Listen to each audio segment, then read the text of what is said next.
I'm going to go into the staking map view so that I can show you how to set up and manage a staking list.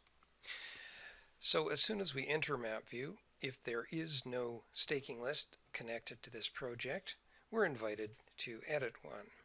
So here I'm going to pick on the pencil icon, and that'll allow me to configure my stake list. So here's a list showing me all the points that are part of the project, and we can also see that none of them have been added to the staking list. I can select points individually to add to the staking list, or I can use a filter.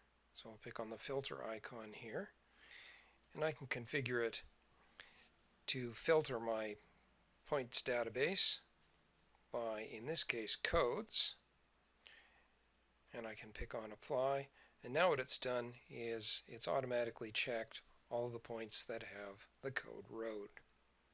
If I'm happy, I can pick on done, and my stake list will be populated. Now the stake list allows me to select points to stake, and here I can pick on the staking zoom extents so that it will show me, will zoom in on the area that I need to stake, and I can pick on this little icon here if I want to get a graphical preview of where we're going.